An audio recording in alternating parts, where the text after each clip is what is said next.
regen. But for DEWA, a minnow ban. What are they going to ban next? I wonder if the Baxia can make an appearance with the Rafaela once again. I mean, it's a strategy that kind of had success in the early game for EVOS in Game 1. They might feel confident enough to try and mimic it in Game 2. If they do so, though, they'll be picking it into a carry. So it's a bit dangerous in its own right. But they will ban away the Ruby, so they're trying to go for some dive for sure. Fredrin is the option for coach strategy onto Annabelle. So far this season, 70% of win rate. Not too bad at all for this guy. Has been a staple throughout the seasons in MPLID Indonesia ever since he made his debut. But what's going to be the option here for DEWA United? They haven't had their jungler and roamer yet. I think Baxia is not really that bad of an option, but what do they want to pair it with? Baxia for DEWA? I'm gonna go for that. I feel like something with a bit more lockdown can help, because the Baxia can get the fight started, but to keep someone there, you need something more though. I kind of feel like, get the feeling that X-Borg might make an appearance here. I don't know for which side though. It's gonna be for DEWA. Interesting. So they picked the Baxia and just picked the counter for the Baxia. Kind of. And they're also making sure that the matchup, right? They can get a strong matchup against the CC. Because CC is a very well-known bully lane, and X-Borgs do well in a bully lane. It's like the bully that bullies bullies. Got that Faraga armor, an additional HP bar to fend off against someone who can bully, like you mentioned. He's an anti-bully, Arashi. He's like that nerd who is smarter than the bully. He's like the nerd who works out. True, that's true. That might be it, man. He doesn't look like a nerd, but certainly is a good metaphor. EVO's glory. Now with the CC pick already, they need a roamer. What roam did he go for? Dreams is known for his crazy picks. Back when he was in Bigatron Alpha with Coach Age, he doesn't want to go for anything too crazy though, just the Tig, the signature. Up against the carry, up against the Arlet, this composition though, there's a whole lot of cancel and purifies that you can expect from this roster. I definitely would have preferred them to play the safer way, like pick something on the heel. Oh, look at that. Someone is showing a medal. What medal was that? Medal? Probably ISF, I don't know. M1, ISF, WCG, one of those.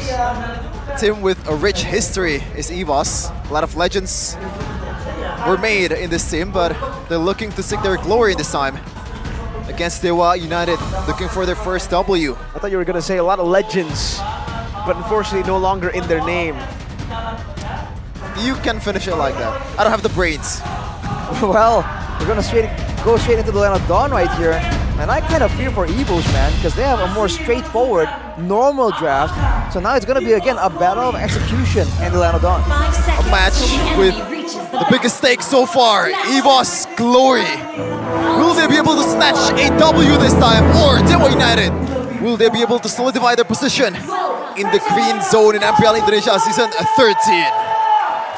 All right. Looking at the battle spells, 2 purifies on the hands of DEWA against the Tigreal without the threat of the fighters. Those high mobility fighters like the Yuzong, like the Alpha we saw in Game 2, there's no need for repositioning. If they can avoid getting picked off by the one engage tool that EVOS do have, could be a done deal.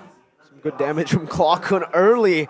Pops into regen 2. Meanwhile, bottom lane. Wow. What? Trying to utilize the Oh, base. cancel the heal. Regen. Up top. The anti-bully, Arashi. It's working, man. He lifts. Now, look at the play by.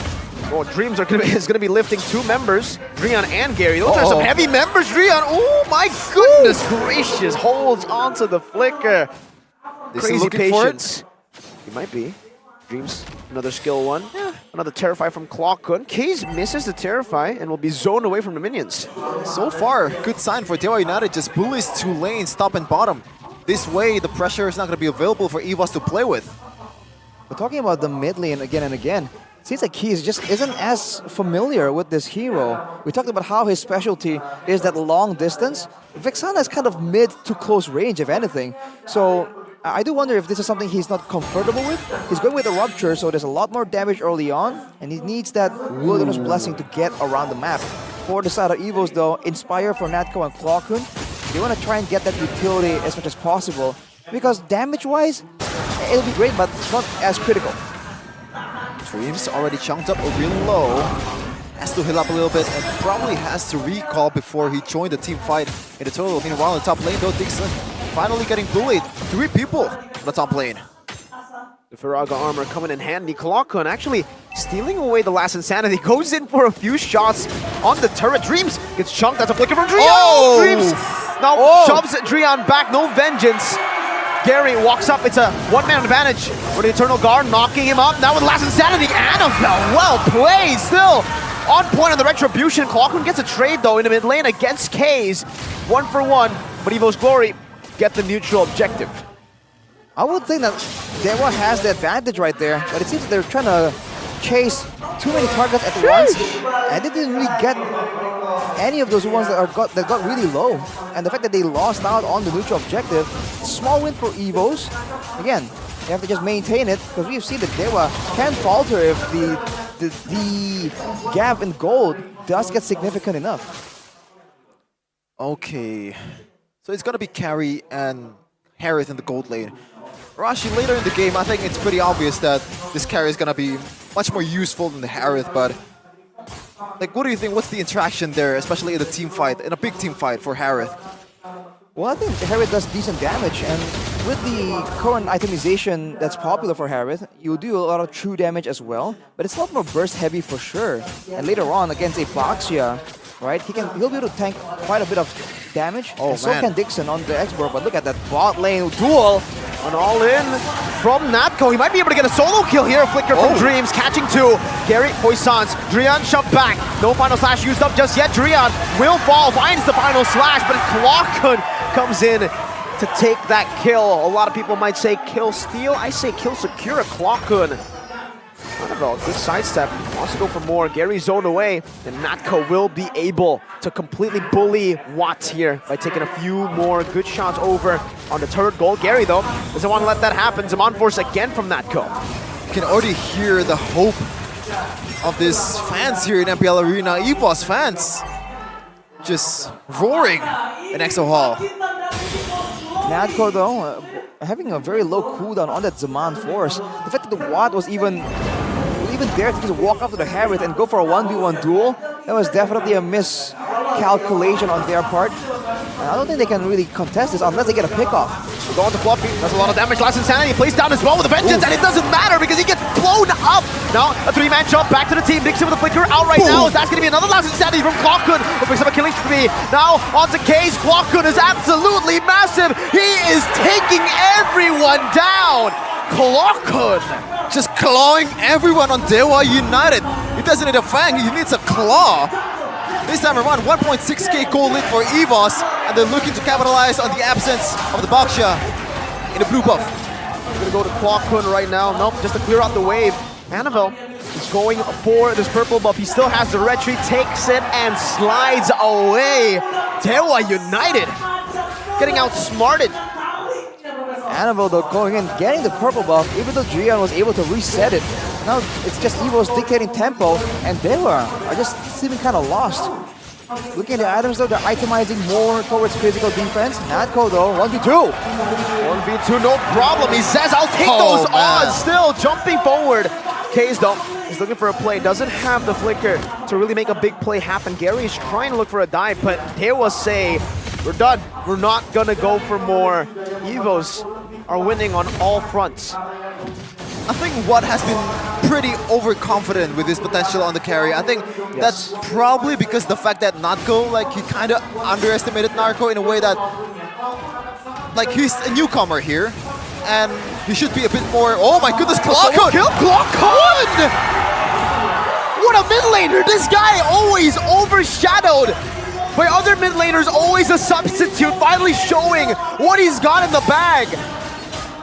5-0, all the kills on him. So 1v1 solo play in the mid lane. That's just crazy coming in from a Valentina. We haven't seen the Valentina being so popular, and we know this hero does better if she is ahead. So this is a bad sign for DEWA. And look at, whoa, Drian. An implosion to cancel it out. Drian baited in now as they look for more, but Clockun has stolen their last Insanity once more. Natco dodging away from the last Insanity. Now Clockun might be looking for it. A 2-man taunt into the back. Clockun with the last Insanity. He wants everything, all the kills. Natco finally gets one on the board for them. The secret weapon of the White Tigers. Who would have thunk? It's a claw. Oh man, EVOS came out guns blazing into this game number 3, and Gary already getting bullied in his own jungle so far. Dreams just playing with his HP. Look at what EVOS is doing right now, going for the turtle and pushing all the lanes at the same time. Natco just bullying Gary away, stealing away the orange in the process. 6K in 7 minutes. This is Onyx type of dominance from EVOS. We definitely didn't expect this, especially after that game 1 performance. It looks like I was proven wrong. Things could really change after 1 game. Especially in that mid lane, man. Clocken is finding all the plays available on the map. And on the other side, Keys just seems so out of touch here. He is just confused. He's not landing his spells at all. Not even preemptively scaring EVOS away with his damage. Purify again? Interesting. What would you take at this point, Arashi? What? No, the Vexana. Case. Yes. Yes, Purify, really? Against the Tigreal, I think it's a great spell. I mean, if you went for the flicker, then maybe you can try and make the plays happen, you know, flicker forwards and go for a pickoff. But I don't think their initial plan was to go for that kind of pickoff. They're going to allow Gary to collide with someone, and then afterwards the follow-up should have been simple. But now that they're 7.5k gold behind, it's going to be so difficult for them to really find anything meaningful unless... What is this flank coming in from Gary? I don't think Gary has what it takes to actually, you know, look for a set on a Exactly. Baksha. He can only stun 1 member. And Natco has a Purify. I don't even think you can stun Clockuna for long. How do you make this work with what? With that limited potential, limited range that Gary has. And a Purify, so not even gap closer, right? Yeah. It's just really hard because there's so much zoning potential from EVOS. Even Natco just wrecking havoc, winning every 1v1 against one, and that's gonna suck. Yeah, 1v1? Nah, 2v1s even. Yeah. Again, this is an early game power spike. The fact that Natco was able to get a kill early on, get advantage in the lane, and there was attempt to shut it down, was just not met with enough people. As Gary comes in with a Tourist of Prisons even. EVOS, they just take it, and they're paying the favor back. You like this, Arashi? They're already teasing the next matchup they have. It's your team, Arashi. They're emoting RRQ as they take the Lord for free. I mean, they're making a statement, and we love to see it. But we have to see. For now, the game's not over yet. My But look God. at the damage! A single chrono dash. Already that much damage. There was like 1/5 or like 1/6. 9k in 9 minutes, bro. 9k in 9 minutes. In 10 now, okay. It's about to be 10k. Yeah, they're cosplaying as Onyx right now. Now, for DEWA, it's back to game number 1. It's just the defense. Or game number 2, actually. Losing up in the early game, then going for a base defense, trying to stall out until the items do even out. They were able to do it in game number 2. Now it's looking like the same kind of deal, unless Dreams can make a play happen. That's where the Purifiers do come in handy, because for now, DEWA can't really find a play. They can't really initiate anything, because their frontliners can't even take some damage. Dixon, once Firaga armor is gone, his potential is also gone. And this is gonna be a really hard defense for DEWA United. So only the first Lord though, so it should be alright. Eternal Guard, Dreams able to get out 4 now. Oh, Good zone wow. from Dixon, and they are able to defend. Only the first Lord. They have pretty good wave clear. Not the worst. They have an X-Borg, Vexana, and a carry. Just gotta watch out for those Purify streams, because it can really change the game tide towards DEWA United. To a degree, even the Baksha can serve as clear if he just preemptively uses the Tourist Persons from a distance. Now again, DEWA just so good at turtling. You have to remember that last season, DEWA's whole idea was to put everything on the back of Watt and let him carry the late game. You know, save all the crowd controls, all the ultimates to ensure that he can free hit, he has space to actually fight in the middle of a huge 5v5. It's just, they're trapped in a cage. DEWA United can't really go out. Just gonna hope for these minions to pile up, get some gold for Watt. Look at that. Just giving it all to Watt, the last hits, and kind of stacking it up so that the minion wouldn't get too far for them. Looking at the items right now though, See, he has keys. He has the glowing wand, but no enchanted talisman. So very limited amount of spells being thrown out. The Necklace of Durance, though, will be applied by the Eternal Guard every swing. That will curb the shielding from Natco, the regen from Annabelle, and Fluffy as well. So it's a good pick. But if you look at the gold lane, 2k gold ahead. Natco already with the Feather of Heaven and the Starlium. He's going to be doing a lot of pure damage. A lot of true damage when the fights initially first start. I mean, it's pretty usual when you see 3k gold lead on a gold lane or a jungler, but 3k gold lead in a mid lane position? This is a role that doesn't really farm too much. Because it just shows you how dominant Clocken so far, and he has this item that can bail him out in Winter Truncheon. It just gets harder and harder for DEWA United.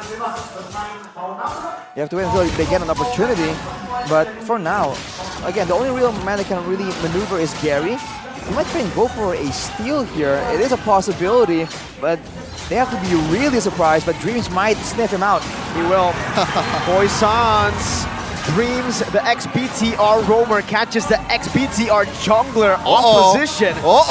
Gary going back and forth, shield unity, going back in again. This time he walks up. There's no way he gets this. There's absolutely no way. And he gets punished for it. Natco picks up the killing spree. A desperate attempt ends up with Gary dying in the 13th minute of the game with an 11.7 thousand gold lead.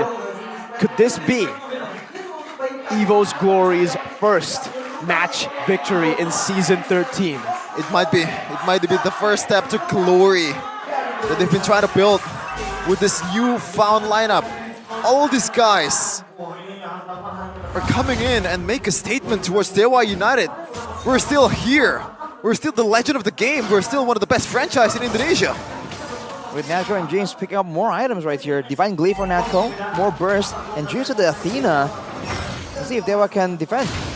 Gary is up, but will that be enough? There's a charge down in the mid lane, trying to go for the siege as Clocken tries to zone them away. Dixon still in the front with the Faraga armor, trying to sustain. Natco cutting them off with the 1-4 down the case. Still has a Purify, gonna get tipped down, but has a Winter Truncheon. Dixon in the midst of it all, now jumping in, finds Natco. Natco's down, a potion on 2 men. Eternal Guard though comes down. This is a bad fight for EVOS Glory. Immortality to be lost right now as Clocken jumps into the back line once again with Last Insanity. Has a Winter Truncheon, jumps in Clocken with a Winter Truncheon in the back. Now flickering back, but he is gonna be shut down finally by Drian. But Appraiser's Wrath to 3 members. Still, they're going to be able to survive. Fluffy on the base, targeting it down. Drian trying to get rid of Fluffy. That's a slash, that's an Immortality. That is gonna be Fluffy still targeting it on. Annabelle doing the same thing. They will be able to claim their first match of victory. Setting up for the Classic Derby tomorrow. EVOS Glory have broken the curse. They have broken their streak.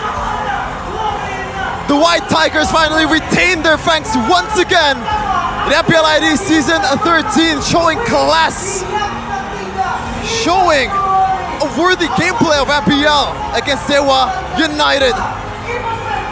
Take a bow on this new lineup, Holy to Glory.